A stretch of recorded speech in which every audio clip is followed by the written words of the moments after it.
They don't need the spotlight to become power icons. These women quietly built empires that the world bows to, from steel to technology, from cosmetics to parliament. Their power goes far beyond the numbers in their bank accounts. But here's a question for you. Can you name even 3 of India's richest women without looking them up? And while you think about that, drop a comment and tell me what city or country you're watching us from. Let's see who's outnumbered, viewers from India or from around the world. While billionaire men dominate headlines, India's most influential women have been reshaping entire industries from the shadows. They've turned family tragedies into billion-dollar dynasties, revolutionized how 1 billion people shop, and built tech empires that rival Silicon Valley giants. These aren't inherited fortunes. These are self-made legends who took on male-dominated industries and won, from a 75-year-old steel queen worth $3.8 billion to a widow who transformed grief into an $8.6 billion investment empire. Their stories will redefine everything you think you know about wealth and power in India. And let's explore the top 10 richest women in India, and trust me, the number 1 will surely surprise you. Number 10 is Savitri Jindal, the $3.8 billion queen of steel and politics. Let's talk about the kind of wealth that makes billionaires look like they're playing with lunch money. We're talking about Savitri Jindal, India's undisputed queen of steel, a woman who turned a family tragedy into a $3.8 billion empire and who now controls not just boardrooms but political chambers. In 2005, when her husband O.P. Jindal, founder of the Jindal Group, died suddenly, everyone expected her to step back, sell the company, and grieve quietly. But Savitri, she stepped up. She took the wheel of a multi-billion-dollar conglomerate operating in hardcore male territory, steel and energy, and didn't just hold it together, she scaled it to heights that would make Wall Street jaws drop. Today, the Jindal Group builds the backbone of India: steel, power plants, and infrastructure. The company's market cap is so massive, it could make your head spin faster than a Tesla Roadster. Not only is Savitri the richest woman in India, she's the only woman in the country's top 10 wealthiest. Picture that mind, one woman among a sea of suits, and she doesn't just hold her own, she leads. In a culture where business still plays by boys' club rules, Savitri walked in, took charge, and basically said, "Move over. There's a new sheriff in town." And just when you think the plot peaks, it twists again. This billionaire business titan ran for public office and won, twice. In 2005, she took a legislative seat in Haryana. By 2013, she was a cabinet minister. That's the real-life equivalent of running Amazon while passing national policy and still making it look effortless. She's 75 now. Most people her age are slowing down. Savitri, she's overseeing an empire that spans continents: steel, energy, education, transportation, even aviation. Yes, aviation. Her company owns a private airport in Odisha named after her, Savitri Jindal Airport. What makes her story magnetic isn't just the fortune, it's the fire. Savitri didn't build her empire from scratch. She took the reins of a legacy and made it legendary. So what can we learn from Savitri Jindal? That age is just a number when the mission is massive. That true wealth isn't about the billions in your name, it's the mark you leave on the world. Savitri Jindal didn't just inherit a business, she built a kingdom. Number 9 is Kiran Rao, the $3.2 billion biotech queen saving lives across Asia. Let me tell you a story that sounds like it came straight out of a Hollywood script. In 1978, Kiran Rao launched her biotech company Biocon from a garage in Bangalore with just 10,000 rupees, barely over $100. That's not a startup budget, that's spare change. And to make it worse, banks didn't want to lend to her because she was a woman. Let that sink in. She had vision, grit, and a plan, but no one would bet on her because of her gender. But Kiran wasn't just building a company, she was building a mission. Her first product? Yeast. Yes, beer yeast. People laughed. They called it crazy, but she didn't flinch. she knew she was onto something far bigger, a vision that would eventually transform Biocon into Asia's largest insulin producer. Fast forward to today, and that little garage-born startup is supplying life-saving medication to millions. Biocon now operates global-scale manufacturing facilities, including a massive insulin plant in Malaysia, running round the clock to meet global demand. And while Kiran's net worth has soared to $3.2 billion, her true legacy isn't in the billions, it's in the lives she's changing. She's not just in it for the money, she's on a mission to make healthcare affordable for those who need it most. From cancer treatments to autoimmune disease therapies, Kiran is turning cutting-edge science into accessible solutions. And when Biocon faced a crisis, a product contamination scare, she didn't fold. She doubled down, invested in better tech, raised the bar, and came back stronger. But here's where it gets even more powerful. Kiran is using her success to uplift others. She funds scholarships, promotes STEM education for girls, and champions women in science. She's not just breaking barriers, she's removing them. And when she's not in the lab or boardroom, she's curating one of India's most valuable collections of contemporary art, because for Kiran, legacy means culture too. From a $100 garage startup to a $3.2 billion biotech empire that saves millions of lives, Kiran Mazumdar's show proves that when you combine science with purpose, you don't just build wealth, you build hope. Number 8 is Falguni Naikar, the $2.9 billion beauty mogul who revolutionized an industry at 50. What if I told you that at 50, most people are thinking about retirement? But Falguni Naikar was thinking about revolution. A seasoned investment banker with a prestigious career, she stunned India's corporate elite by walking away from it all to start an online beauty store. In 2012, she launched Nykaa from a tiny Mumbai office, betting on a future where Indians would buy makeup online. At the time, e-commerce was barely a whisper in the country. Everyone thought she was crazy. But Falguni wasn't guessing. She saw what others missed, a rising generation ready to shop with a click.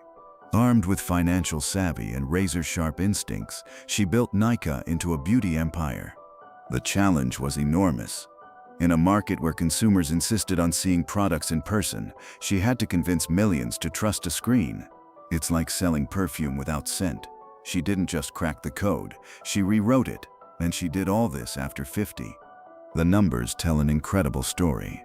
When Nykaa went public in 2021, her wealth exploded by 963%, catapulting her net worth to $2.9 billion. But the real victory wasn't financial, it was cultural. Falguni didn't just create a company, she shifted a culture. Nykaa became more than a marketplace. It became a movement. With curated products, smart tech, and a brand built on trust, it turned into the go-to beauty destination for 1 billion people. She proved what few dare to believe: ambition doesn't expire. In a society that often sidelines women past a certain age, she stood up, started over, and dominated. She transformed how Indians think about beauty shopping, turning skeptical browsers into loyal customers. From lipstick to skincare, from luxury brands to affordable finds, Nykaa became the digital mirror where millions discovered their confidence. Today, Falguni Naikar stands as living proof that the best chapters of your life can begin after 50. She didn't just build a business, she built a bridge between tradition and innovation, showing that when you combine experience with vision, age becomes your greatest asset, not your limitation. Revolution doesn't have an expiration date. Number 7 is Radha Vembu, the $3.3 billion tech powerhouse, quietly challenging Silicon Valley from Chennai. While Silicon Valley grabs headlines, Radha Vembu is quietly rewriting the rules of global tech. Not with noise, but with brilliance. She's the woman behind Zoho, a tech juggernaut headquartered not in San Francisco, but in Chennai, India. And while you may not know her name, there's a good chance you're already using her products. Radha Vembu didn't burst onto the scene with venture capital fanfare. She started as a product manager and steadily built her influence one line of code, one smart hire, one breakthrough product at a time. Today, she oversees more than 45 enterprise products, including Zoho Mail, Zoho Workplace, and Zoho CRM, a lineup giving tech titans like Google, Microsoft, and Salesforce a serious run for their money. In 2021, Zoho's revenue blasted past the $1 billion mark, and Radha's net worth surged by 127%. Now in 2025, she's sitting on a $3.3 billion fortune. But you won't find her on the cover of Forbes or chasing spotlight interviews. She prefers the background building, innovating, and leading, and that, perhaps, is her greatest power. While the tech world grappled with layoffs, stock crashes, and PR crises, Rawava Vembu focused on what mattered: people and products. Zoho is known not just for its tools, but for its deep commitment to its employees. No mass firings, no flashy perks, just meaningful work, community living campuses, and job security in an industry notorious for burning people out. And when it comes to product innovation, Zoho doesn't play catch-up, it leads. Its mail platform rivals Gmail, its CRM tool has sales teams leaving Salesforce, and with AI and blockchain integration on the horizon, Zoho's edge only sharpens. Radha is proof that quiet power is the most enduring kind. That you can build a multi-billion-dollar tech empire without Silicon Valley's blessing. That innovation knows no borders and doesn't need to shout to be heard. She's not just building software, she's reshaping what it means to be a global tech leader, one product, one principle, and $1 billion decision at a time. Number 5 is Smita Krishna Godrej, the $11.1 billion heiress living in a historic mansion. What do soap and rocket engines have in common? One woman, Smita Krishna Godrej. As a key shareholder in the $5.2 billion Godrej Group, Smita controls 20% of a family empire that has lasted over 126 years, minors longer than most countries have been independent. With a current net worth of $11.1 billion, she ranks 22nd on Forbes India's 100 richest tycoons list as of October 2024. While others chase headlines, she commands power from behind the scenes. One of her boldest moves: purchasing Marsban Gear, a 13-room, 3-story mansion in Mumbai's Malabar Hill for $50 million. Once home to India's nuclear icon Dr. Homi Bhabha, the estate is a symbol of intellect, history, and unmatched prestige. Today, she resides with her husband and children in a penthouse at Grand Paradis Apartments, one of Mumbai's most luxurious addresses. But real estate is just a reflection of her deeper influence. Under her watch, the Godrej Group has evolved from making locks and soaps to producing aerospace components for India's space missions. From home goods to high science, this company isn't just keeping up, it's shaping the future. The Godrej story began in 1897 with a simple lock, but today their components help power India's rockets to Mars. That's not just business evolution, that's visionary transformation spanning 3 centuries. While Silicon Valley startups chase quick exits, Smita oversees a legacy that thinks in generations, not quarters. Smita's leadership blends old-world legacy with forward-thinking innovation. She's not loud, she's not flashy, and that's exactly why she stands out. In an era of noise and rapid churn, she plays the long game, preserving family wealth while quietly modernizing its reach. Her approach is masterful. Maintain the foundation while expanding the empire. The same company that once made door locks now creates components that unlock the mysteries of space. That's the kind of strategic thinking that turns century-old businesses into modern powerhouses. Smita Krishna Godrej proves that real power doesn't demand attention, it commands respect.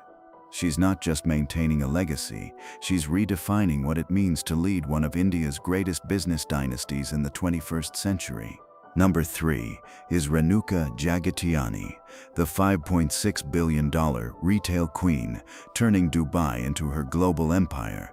If you've ever wondered what it takes to build a retail empire from the ground up, not just survive, but dominate, then let me introduce you to Renuka Jagatiani, the silent powerhouse behind Landmark Group, and quite possibly one of the most formidable businesswomen on the planet. She's not just running a business, she's commanding an army. With over 50,000 employees spread across 21 countries, Jagtiani oversees a sprawling $6 billion empire that covers everything from fashion to furniture, from hospitality to food. That's not a company, that's a global machine. And at its helm, a woman who started not with a corporation, but with a single small store in Bahrain. One store, now a multi-billion-dollar force of nature headquartered in Dubai. As chairwoman and CEO, Renuka Jagtiani isn't sitting in a tower watching others move the pieces. She is the strategist. For more than 2 decades, she's crafted every major move, opening markets, scaling operations, diversifying product lines. She saw opportunity where others saw risk, and in doing so, turned Landmark Group into a household name across the Middle East, Africa, and Asia. But what makes her story even more remarkable isn't just the scale, it's the soul behind it. With a net worth of $5.6 billion, Renuka could have easily rested on the luxury that comes with power. Instead, she's known for her commitment to community philanthropy and employee well-being. She's built a company culture as refined and seamless as the brands she sells, where 50,000 people know their place, their value, and their purpose. Renuka's brilliance lies not just in her business acumen, but in her uncanny ability to predict what people want before they even know they want it. Clothes, check. Home decor, of course. Food, why not? Every sector she touches becomes part of her larger calculated ecosystem. This isn't luck, it's legacy building. She's proof that true power doesn't just wear Prada, it owns the mall, designs the layout, and runs the show behind the scenes. That's legacy in action. In 1996, her world shattered. Her husband, who had been leading Thermix, one of India's top engineering firms, passed away without warning. But instead of breaking down, Anu stepped up, with zero corporate experience, and took the reins of a company on the verge of collapse. Think inheriting wealth is easy? Anuaga's story will change your mind. She didn't just inherit a company, she stepped into a financial firestorm while grieving the sudden death of her husband. Number 2 is Anuaga, the $4.7 billion widow who saved a dying company. Thermix was bleeding money. Most executives would have panicked. Anu got to work. She made cuts, she sold off the dead weight, she restructured from the ground up. No business background, no formal CEO training, just raw grit, heart, and a mind focused on survival. And survive she did. Under her leadership, Thermix didn't just recover, it roared back to life with revenue growth so dramatic it became a Harvard-worthy turnaround story. She took a sinking ship and turned it into a billion-dollar juggernaut. Then, in 2004, after leading the comeback of a lifetime, Anu didn't cash out. She handed the company over to her daughter, Meher Poonawalla, keeping the legacy alive right in the family. And did Anu retire? Not even close. Today, Anu's net worth stands at $4.7 billion, but you won't see her flaunting it. No yachts, no red carpets, just action, passion, impact. She's living proof that you can build wealth and still change the world and feed a nation with the cake you earned. She pivoted to a new battlefield: education. She co-founded Teach for India, an initiative aimed at transforming the futures of underprivileged children. Not content with just funding change, she's been on the front lines, building, reforming, mentoring. And in 2012, she took her mission even further, stepping into India's upper house of parliament, the Rajya Sabha, to push real policy reform.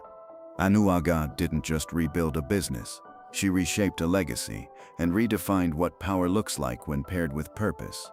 She's living proof that when tragedy strikes, you can either surrender or transform, and transformation builds empires. And finally, the billionaire investor who plays the stock market like a chessboard and owns a piece of India's biggest companies. Number 1 is Rea Junjunwala, the $8.6 billion stock market empire builder. When Rakesh Junjunwala, India's legendary big bull, passed away, many assumed the story ended with him. But his wife Rea Junjunwala had other plans. She didn't just inherit wealth, She took control of an $8.6 billion fortune and turned it into a living, breathing stock market empire. And she's not sitting back. She's actively growing it, company by company, stock by stock. Reka now holds stakes in 29 companies, from the luxury watchmaker Titan to automotive giant Tata Motors to financial powerhouse Canara Bank. It's like owning a piece of every major industry in India, only instead of shopping at the mall, she owns the entire street. But here's what sets her apart. She's not just preserving her late husband's legacy, she's evolving it with her own mind, her own strategy, and nerves of steel. Managing a fortune of this size isn't for the faint of heart. The stock market isn't a straight road, it's a roller coaster. Yet Reka navigates it like a pro, making bold long-term plays while others panic. No flashy day trading, no gimmicks, just strategic compounding growth, the kind that quietly builds billion-dollar forests from million-dollar seeds. And while she plays the market like a grandmaster, her life off the trading floor is equally jaw-dropping. Reka resides in a 14-story villa in Mumbai's Malabar Hill, worth a staggering $44.6 million. She recently added the adjacent Rockside TS property for another $14.2 million, expanding her footprint like royalty reclaiming land. Add in 5 commercial buildings across Mumbai, worth $89 million, and it's clear this is a woman building a real estate portfolio as mighty as her stock holdings. Her garage: a Mercedes Maybach S600, an Audi Q7, and a BMW X5, because when you're managing billions, you arrive like you mean it. Rea Junjunwala isn't just inheriting wealth. She's rewriting what financial power looks like in a world still dominated by men. No CEO title, no boardroom speeches, just quiet, explosive dominance and a playbook every investor should be studying. From beauty to biotech, retail to rocket engines, these women aren't just rich, they're rewriting the rules of wealth and power in modern India. From Savitri Jindal's steel empire to Rea Junjunwala's stock market mastery, each story proves that true influence doesn't need the spotlight to change the world. Which of these powerful women surprised you the most? Was it Kiran's journey from a $100 garage startup to a $3.2 billion biotech empire? Falguni's beauty revolution that started at 50? Or Reka's quiet domination of India's stock market with an $8.6 billion portfolio? Let me know in the comments below. I'd love to hear which story resonated with you and why. These women show us that power comes in many forms. Sometimes it's building rockets, sometimes it's saving lives, and sometimes it's simply refusing to give up when the world says you should. If you enjoyed discovering these incredible stories of quiet power and hidden empires, make sure to like this video and subscribe for more deep dives into the world's most fascinating entrepreneurs and business leaders. There are so many more untold stories of remarkable people building extraordinary legacies behind the scenes. Thanks for watching, and remember, the most powerful empires are often built by those who don't need the spotlight to shine.